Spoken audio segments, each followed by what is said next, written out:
जय श्री राम।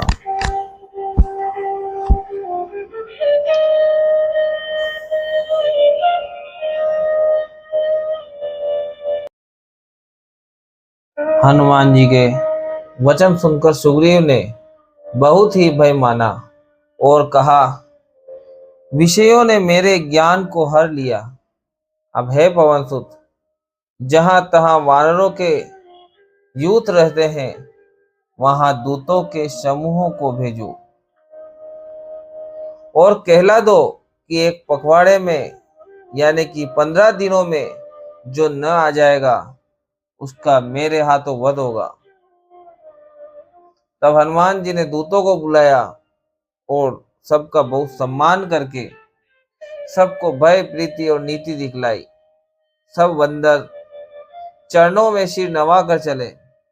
इसी समय लक्ष्मण जी नगर में आए।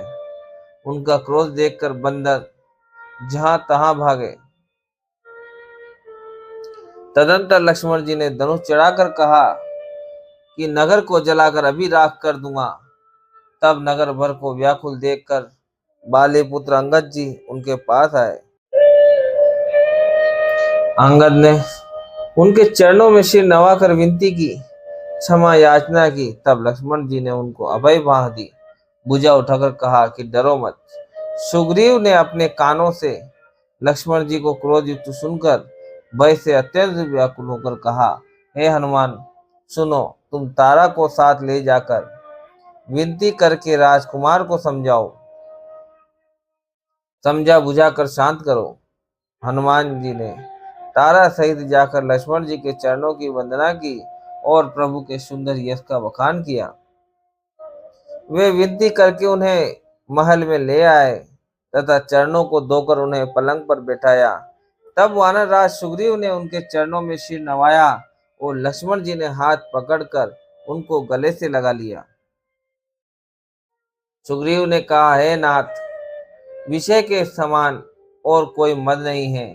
यह मुनियों के मन में भी क्षण मात्र में मोह उत्पन्न कर देता है। फिर मैं तो विषयी जीव ही तेरा। सुग्रीव के विनय युक्त वचन सुनकर लक्ष्मण जी ने सुख पाया और उनको बहुत प्रकार से समझाया। तब पवन सुत हनुमान जी ने जिस प्रकार सब दिशाओं में दूतों के समूह गए थे, वह सब हाल सुनाया। तब अंगद आदि वानरों को साथ लेकर और श्री राम जी के छोटे भाई लक्ष्मण जी को आगे करके अर्थात उनके पीछे पीछे सुग्रीव हर्षित होकर चले और जहां रघुनाथ जी थे वहां आए। श्री रघुनाथ जी के चरणों में सिर नवाकर हाथ जोड़कर सुग्रीव ने कहा, हे नाथ, मुझे कुछ भी दोष नहीं है। हे देव, आपकी माया अत्यंत ही प्रबल है। आप जब दया करते हैं हे राम, तभी यह छूटती है। हे स्वामी, देवता मनुष्य और मुनि सभी विषयों के वश में है। फिर मैं तो पामर पशु और पशुओं में भी अत्यंत कामी बंदर हूँ।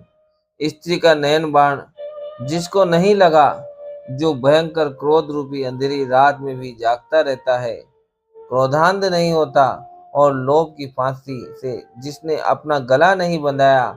हे रघुनाथ जी, वह मनुष्य आप ही के समान है। ये गुण साधन से नहीं प्राप्त होते, आपकी कृपा से ही कोई कोई इन्हें पाते हैं। तब श्री रघुनाथ जी मुस्कुराकर बोले, हे भाई, तुम मुझे भरत के समान प्यारे हो। अब मन लगाकर वही उपाय करो जिस उपाय से सीता की खबर मिले। इस प्रकार बातचीत हो रही थी कि वानरों के झुंड आ गए। अनेक रंगों के वानरों के दल सब दिशाओं में दिखाई देने लगे। शिव जी कहते हैं, हे उमा, वानरों की वह सेना मैंने देखी थी।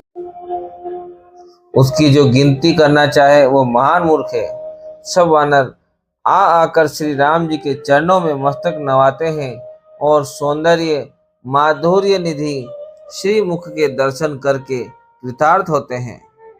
सेना में एक भी वानर ऐसा नहीं था जिससे श्री राम जी ने कुशल न पूछी हो। प्रभु के लिए यह कोई बड़ी बात नहीं है, क्योंकि श्री रघुनाथ जी विश्व रूप तथा सर्वव्यापक है, सारे रूपों और सब स्थानों में है। आज्ञा पाकर सब जहां तहां खड़े हो गए। तब सुग्रीव ने सबको समझाकर कहा कि हे वानरों के समूह, यह श्री रामचंद्र जी का कार्य है और मेरा निहोरा अनुरोध है। तुम चारों तरफ जाओ और जाकर जानकी जी को खोजो। हे भाई, महीने भर में वापस आ जाना। जो महीने भर की अवधि बिताकर बिना पता लगाए ही लौट आवेगा, उसे मेरे द्वारा मरवाते ही बनेगा, अर्थात मुझे उसका वध करवाना ही पड़ेगा।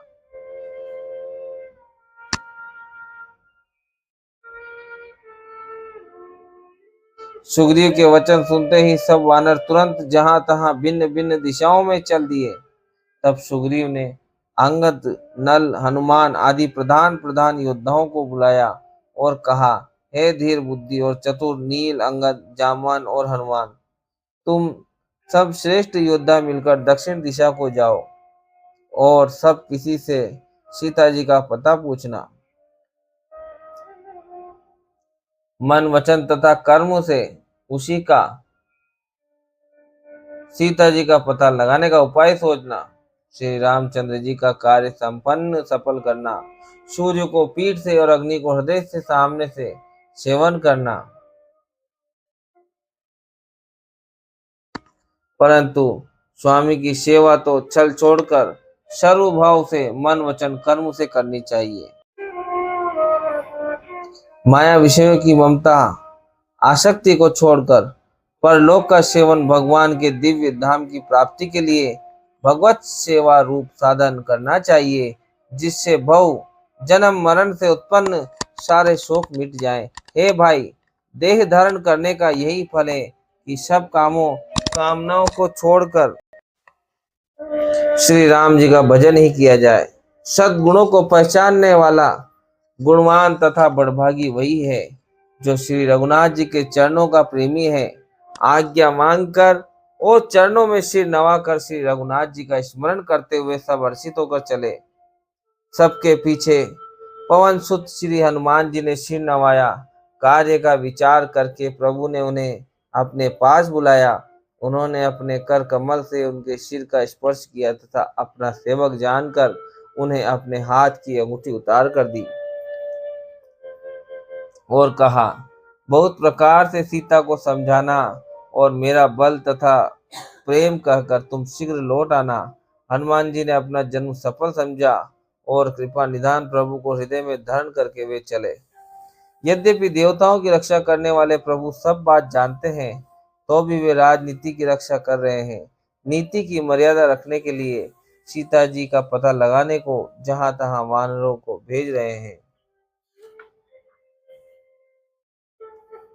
सब वानर वन, नदी, तालाब, पर्वत और पर्वतों की कंदराओं में खोजते हुए चले जा रहे हैं। मन श्री राम जी के कार्य में लवलीन है। शरीर तक का प्रेम ममत्व भूल गया है।